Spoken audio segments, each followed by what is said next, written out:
Hi friends, thanks for stopping by. This is Unit Mani right here and you are watching ONS Study Circle. आज की इस video में हम बात करने वाले हैं how to make ATS friendly resume. आप ATS फ्रेंडली रिज्यूमे कैसे बना सकते हैं। अब देखिए, काफ़ी बार क्या होता है, एक कैंडिडेट एक पर्सन काफ़ी सारी जो वैकेंसी के लिए अप्लाई करता है लेकिन उसके पास कॉल नहीं आता। काफ़ी सारे रीजंस हो सकते हैं इस चीज़ के, लेकिन एक जो मेजर रीज़न है वो ATS फ्रेंडली रिज्यूमे का ना होना हो सकता है। तो आज इसी पे बात करने वाले हैं। काफ़ी इंपॉर्टेंट ये वीडियो होने वाली है। फ्रेंड्स, चलते हैं वीडियो की तरफ। एक रिक्वेस्ट ज़रूर करेंगे वीडियो शुरू करने से पहले कि अगर आपको वीडियो अच्छी लगती है तो हमारे चैनल ONS स्टडी सर्कल को सब्सक्राइब जरूर करें, वीडियो को लाइक एंड शेयर भी करें। बात करते हैं फ्रेंड्स, पहला question, what is ATS। ATS की अगर हम फुल फॉर्म की बात करें तो ये है एप्लीकेशन ट्रैकिंग सिस्टम। अब मान लीजिए एक पर्सन है, वो एम्प्लॉयर है, वो 10 पर्सन को हायर करना चाहता है, 10 एम्प्लॉय को वो हायर करना चाहता है। अब उसने एक जॉब पोर्टल पे वैकेंसी डाली, उसके पास 1000 रिज्यूमे आ गए। अब वो कैसे इसको फिल्टर आउट करेगा, तो यहाँ पे वो ATS को काम में लगा सकता है। ATS 75% तक रिज्यूमों को फिल्टर आउट कर देगा। जो उसने जो वैकेंसी डाली है उसके रिलेवेंट जो रिज्यूमे है वो उसको छाट के दे देगा कि ये रिज्यूमे आप चेक कर सकते हैं, जो आपने वैकेंसी डाली है ये उससे रिलेवेंट है। तो हमें पता चला कि ATS क्या है। बात करते हैं फ्रेंड्स अगले क्वेश्चन की, why it is important for candidates. अभी हमने देखा था कि एम्प्लॉयर के लिए काफ़ी बेनिफिशियल है, कैसे कि वो रिज्यूमे को फिल्टर आउट कर देता है, लेकिन जो कैंडिडेट है जो अप्लाई कर रहा है उसके लिए इसका क्या फ़ायदा है, क्या इंपॉर्टेंस है। अब देखिए, एक लाइन से हमें ये पता चलता है, ATS आपके जॉब इंटरव्यू में बिल्कुल भी हेल्प नहीं करेगा, लेकिन आपका जॉब इंटरव्यू हो इस चीज़ में ये काफ़ी ज़्यादा मेजर रोल प्ले करेगा। क्योंकि रिज्यूमे आपका जब शॉर्ट लिस्ट नहीं होगा तो इंटरव्यू का सवाल ही नहीं है। तो रिज्यूमे को शॉर्ट लिस्ट, क्योंकि रिज्यूमे अगर आपका शॉर्ट लिस्ट नहीं होगा तो इंटरव्यू का तो सवाल ही नहीं है। रिज्यूमे शॉर्ट लिस्ट कराने में इसकी काफ़ी इंपॉर्टेंस होती है। तो हमें पता चला कि इस पर आपको फोकस करना है, तभी आपका इंटरव्यू शेड्यूल होगा, रिज्यूमे आपका शॉर्ट लिस्ट होगा। वीडियो में आगे चलते हैं, काफ़ी इंपॉर्टेंट पॉइंट्स हैं कि किस तरीके से आपने काम करना है ATS को लेकर। द रीडिंग प्रोसेस, काफ़ी इंपॉर्टेंट ये पॉइंट है, इसको आपने ध्यान से सुनना है। जैसे एक ह्यूमन रिज्यूमे को पढ़ता है वैसे ही ATS भी रिज्यूमे को स्कैन करता है, रीड करता है, हम कह सकते हैं। कैसे रीड करता है, टॉप टू बॉटम, ऊपर से नीचे की तरफ, लेफ्ट टू राइट, लेफ्ट से राइट की साइड, ये इसको रिज्यूमे को रीड करता है। बेसिकली ये क्या करता है, आपके रिज्यूमे को एक प्लेन टेक्स्ट में कन्वर्ट कर लेता है, फिर टॉप टू बॉटम, ऊपर से नीचे और left to right read out करता है, और उसमें देखता है कि क्या क्या कीवर्ड्स हैं जो रिलेवेंट टू द प्रोफाइल है जिसके लिए आपने अप्लाई किया है। जो जॉब डिस्क्रिप्शन है उसको भी वो चेक करता है और आपके रिज्यूमे को भी चेक करता है, दोनों को टैली भी वो करता है। तो हमें पता चला कि वो ऊपर से नीचे और लेफ्ट से राइट पड़ेगा। तो आप उसी तरीके से इस पे काम करेंगे। अब काम कैसे करना है उस पर हम बात करेंगे आगे।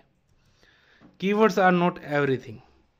अब देखिए, काफ़ी बार क्या है, कैंडिडेट को ये पता होता है कि जॉब डिस्क्रिप्शन में जो कीवर्ड हैं वो लगाने हैं, बिल्कुल सही बात है, लगाने हैं, लेकिन सब कुछ कीवर्ड ही नहीं है। कहने का मतलब ये है, सिर्फ आपने जॉब डिस्क्रिप्शन को टारगेट नहीं करना, एक कॉमन सेंस इसमें लगानी बहुत ज़रूरी है। मान लीजिए आप एम्प्लॉयर हैं, अकाउंट्स पेबल की जॉब आप पोस्ट कर रहे हैं। अब जॉब डिस्क्रिप्शन में आपने अकाउंट्स पेबल दिया है, लिखा है, या इनवॉइस प्रोसेसिंग लिखी है, इस तरह की दो चार चीज़ें लिखी हैं। तो क्या आप जो अपनी वैकेंसी डाल रहे हैं उसमें सिर्फ वही कीवर्ड लगाएंगे, अकाउंट्स पेबल, इनवॉइस प्रोसेसिंग? क्या आप उसमें अकाउंटिंग नहीं लगाएंगे? इस तरह की कोई चीज़ें नहीं लगा सकते आप, जो कॉमन है लगा सकते हैं। ऐसे ही जब आप ATS फ्रेंडली रिज्यूमे बना रहे हैं तो आपको ये सोचना है कि जो एम्प्लॉयर है उसने कुछ कॉमन जो कीवर्ड्स लगाए होंगे वो क्या हो सकते हैं। फॉर एग्जांपल, अकाउंट्स पेबल की प्रोफाइल है तो एक्सेल भी उसमें कीवर्ड हो सकता है। क्यों हो सकता है? क्योंकि काम एक्सेल पे होता है। एक्सेल हो सकता है, अच्छी कम्युनिकेशन स्किल्स हो सकती हैं, ईमेल राइटिंग हो सकती है। क्यों? क्योंकि ये सारी चीज़ें उस प्रोफाइल में ही इन्वॉल्व हैं, लेकिन कई बार जॉब डिस्क्रिप्शन में ये सारी चीज़ें नहीं लिखी होती। तो एक कॉमन सेंस जरूर लगानी है। कीवर्ड्स आर नॉट एवरीथिंग का मतलब यहाँ पे यही है कि सिर्फ जॉब डिस्क्रिप्शन से आपने कीवर्ड्स नहीं लेने, और नॉट एवरीथिंग की सारी चीज़ें कीवर्ड ही नहीं है। अब ये तो बात होगी कि कीवर्ड आपने लेने कैसे हैं। अब सब कुछ कीवर्ड ही नहीं है, इसका मतलब ये है, काफ़ी बार देखा ये जाता है कि कैंडिडेट ने काफ़ी सारे कीवर्ड्स अपने रिज्यूमे में भर दिए, उसने देखा कि जॉब डिस्क्रिप्शन में ही है, उसने थोड़ी सी कॉमन सेंस भी लगाई, काफ़ी सारे वो कीवर्ड डाल देता है। अब लेकिन जब उसका एक्चुअल में इंटरव्यू होता है, रिज्यूमे शॉर्टलिस्ट होता है, जब पर्सन उस रिज्यूमे को व्यू करता है तो वो देखता है इसमें तो कीवर्ड्स ही कीवर्ड भर रखे हैं, इसमें एक्चुअल में रिज्यूमे में कोई अच्छा काम नहीं किया गया है, कीवर्ड्स ही कीवर्ड्स हैं, बस कीवर्ड्स को टारगेट किया है ताकि ये इट इज़ फ्रेंडली रिज्यूमे बन जाए और वो रिज्यूमे वहाँ तक आ गया, लेकिन वहाँ पे वो रिजेक्ट हो जाएगा। तो अपने कीवर्ड्स को इस तरह लिखना है कि वो एक सुटेबल वे में लगे लगे कि हाँ ये कीवर्ड सिर्फ कीवर्ड्स ही नहीं लगाए गए, ये कीवर्ड बीच में आए हैं। कैंडिडेट जो अपनी बात रख रहा है, जो सेंटेंस बना रहा है, जो अपना एक्सपीरियंस बता रहा है या जो भी उसने क्वालिफिकेशन लिया है वो बता रहा है, उसके बीच में कीवर्ड आ रहे हैं, लेकिन सिर्फ कीवर्ड ही कोमा लगा लगा के नहीं डालने। ऐसा नहीं है अकाउंट्स पेबल की प्रोफाइल है, आपने accounts payable comma invoice processing comma Excel comma email writing comma good communication skill, इस तरह नहीं करना। यहाँ बात होगी कि कीवर्ड्स सब कुछ नहीं होता। अगले क्वेश्चन की बात करते हैं, how to find best keywords. जैसे हमने बात करी फ्रेंड्स की बेस्ट कीवर्ड्स कहाँ से ले सकते हैं। जॉब डिस्क्रिप्शन आपकी प्रायोरिटी डेफिनेटली होना चाहिए। कॉमन सेंस पे लगाएं कि कुछ जो कीवर्ड इंटरव्यूअर जो है, एम्प्लॉयर जो है वो डाल सकता है कि ये प्रोफाइल है, मान लीजिए जैसे अकाउंट्स पेबल की है तो उसमें एक्सेल, इंग्लिश, ईमेल राइटिंग, ये सब चीज़ें हो सकती हैं। तो वो कीवर्ड्स भी आपने यूज़ करने हैं। गूगल भी सर्च कर सकते हैं कि अकाउंट्स पेबल प्रोफाइल डाल के देखें उसमें क्या क्या कीवर्ड्स आ रहे हैं, क्या क्या चीज़ें आ रही हैं, उसमें से कुछ कीवर्ड को पिक करें, लेकिन वही कीवर्ड पिक करें जिसके बारे में आपको नॉलेज है और जो एक्चुअल में आपको आता है, which is best resume format. अब देखिए जैसे हमने बात करी थी कि जो एटीएस है वो top to bottom left to right पड़ता है, तो बेस्ट रिज्यूमे आपका फॉर्मेट क्या होना चाहिए। बेस्ट रिज्यूमे फॉर्मेट वो होना चाहिए कि जो मेन आपका कीवर्ड स्पेसिफिक एरिया है, जहाँ पे आपने जो प्रोफाइल से रिलेटेड बातें लिखी हैं, चीज़ें लिखी हैं, वो आपका ऊपर आए। क्यों? क्योंकि वो टॉप टू बॉटम पड़ेगा। अगर नीचे आप लिखते हैं तो एटीएस पहले बाकी चीज़ें पड़ेगा, बाद में वो कीवर्ड स्पेसिफिक एरिया पड़ेगा, तो चांसेस हैं कि आपका रिज्यूमे सिलेक्ट ना हो। आपने जो कीवर्ड स्पेसिफिक एरिया है उसको ऊपर के साइड लिखना है, लेकिन बिल्कुल टॉप पे भी नहीं लिखना। पहले अपना नाम वगैरह लिखें, ईमेल आईडी लिखें, और ईमेल आईडी भी प्रोफेशनल लिखें। अनप्रोफेशनल ईमेल आईडी बिल्कुल भी यहाँ नहीं चलेगी। उसके बाद आपने अपना कीवर्ड स्पेसिफिक एरिया रखना है। जो भी आपका एक्सपीरियंस है, क्वालिफिकेशन है, जो भी आपका टॉप मोस्ट एरिया है वो आपका ऊपर के साइड आना चाहिए। और लेफ्ट में आपने जो मेन जो स्पेसिफिक कीवर्ड्स है वो लिखने हैं। फिर राइट साइड में आते आते जो आपको लगता है कि जॉब से रिलेटेड है लेकिन पूरी जॉब की जो कोर रिक्वायरमेंट है वो नहीं है, वो कीवर्ड्स भी लिख सकते हैं। एक पेज से ज़्यादा का रिज्यूमे नहीं होना चाहिए। चाहे आपको 10 साल का भी एक्सपीरियंस है, एक पेज का रिज्यूमे ही हो। जो फ़ॉन्ट साइज़ है वो भी आप ज़्यादा बड़ा ना रखें। बात करते हैं फ्रेंड्स वीडियो में आगे, द बैलेंस। अब देखिए फ्रेंड्स, द बैलेंस का मतलब यहाँ पे क्या है। द बैलेंस का मतलब ये है कि आपको रिज्यूमे को एक बैलेंस रिज्यूमे बनाना है। बैलेंस का मतलब है कि इट इज़ फ्रेंडली भी वो हो लेकिन ह्यूमन फ्रेंडली भी वो हो। काफ़ी बार देखा जाता है कैंडिडेट एटीएस फ्रेंडली रिज्यूमे बनाने के चक्कर में कीवर्ड्स की स्टफिंग कर देते हैं, कीवर्ड्स काफ़ी सारे डाल देते हैं। अब वो इट इज़ फ्रेंडली हो गया या लुक इस तरीके की है उसकी, वो ऊपर की साइड ज़्यादा कीवर्ड्स है, वो सिलेक्ट हो जाता है, लेकिन ह्यूमन फ्रेंडली नहीं है। जब एक्चुअल में उसको ह्यूमन देखता है तो एक बैड इंप्रेशन पड़ता है। तो आपने बैलेंस बनाना है कि आपका रिज्यूमे अच्छा भी दिखे, ह्यूमन को देखने में भी अच्छा हो और इट इज़ फ्रेंडली भी हो। तो इन दोनों चीज़ों को माइंड में रख के ही आपने रिज्यूमे बनाना है। बेस्ट तरीका यह है कि आप रिज्यूमे बनाएं और घर में किसी को दिखाएं कि कैसा लग रहा है। अब आपकी चेकिंग होगी कि ह्यूमन ने चेक कर लिया, उनको अच्छा लगा और वो इट इज़ फ्रेंडली भी है, तो आप चेक कर सकते हैं।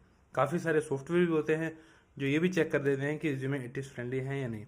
लेकिन अगर आप उनको नहीं भी यूज़ करना चाहते तो आप इस तरीके से रिज्यूमे बनाएंगे तो इट इज़ फ्रेंडली है। बात करते हैं फ्रेंड्स अगले क्वेश्चन की, द ऑर्डर कि ऑर्डर क्या होना चाहिए। देखिए फ्रेंड्स, ऑर्डर से हमारा मतलब यही है कि ऑर्डर जो है आपका सबसे ज़्यादा जो ज़रूरी चीज़ है वो ऊपर, और लेकिन यहाँ पे चीज़ों का जो ऑर्डर है कि बताने का जो तरीका है उस पर भी बात करनी है। वो होना चाहिए आपका रिवर्स क्रोनोलॉजिकल ऑर्डर।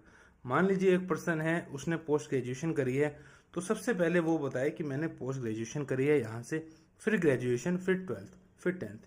ऐसा नहीं है कि वो क्रोनोलॉजिकल ऑर्डर में बताए कि 10th, 12th, graduation, post graduation. तो ऑर्डर से मतलब ये है कि हमेशा ही रिवर्स क्रोनोलॉजिकल ऑर्डर में चीज़ों को आपने प्रेजेंट करना है रिज्यूमे में। ये बेस्ट तरीका है। मान लीजिए एक पर्सन एक्सपीरियंस पर्सन है, तो जो अभी रिसेंटली जहाँ पे वो काम कर चुका है या कर रहा है उसके बारे में बताए, उसके बाद अपना जो प्रीवियस कंपनीज हैं उसके बारे में बताए। ये एक अच्छा तरीका हो सकता है। बात करते हैं friends the best file type. अब देखिए, जो रिज्यूमे है काफ़ी बार कैंडिडेट एक पीडीएफ वर्जन ही उसका बनाता है, लेकिन कुछ जॉब पोर्टल होते हैं जो पीडीएफ वर्जन से ज़्यादा प्रायोरिटी किसी दूसरे वर्जन को देते हैं।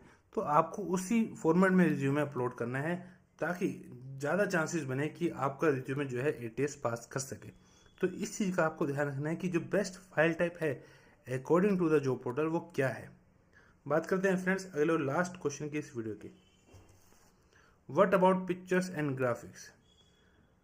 देखिए, एटीएस जो है आपके रिज्यूमे को एक प्लेन टेक्स्ट बना के उसको रीड करता है। यहाँ पे जितनी ज़्यादा पिक्चर्स और ग्राफिक्स कम होंगे उतना ही ज़्यादा, ध्यान से सुनिए, जितना पिक्चर्स ग्राफिक्स कम होंगे या हम कहते हैं बिल्कुल नहीं होंगे, उतना ही आपको बेनिफिशियल है। पिक्चर्स और ग्राफिक्स जो है एटीएस की प्रोसेस को डिस्टर्ब करते हैं, जो रीडिंग प्रोसेस एटीएस का होता है। तो ये एक बिग नो है, हम कह सकते हैं कि पिक्चर्स और ग्राफिक्स अपने रिज्यूमे में ना रखें।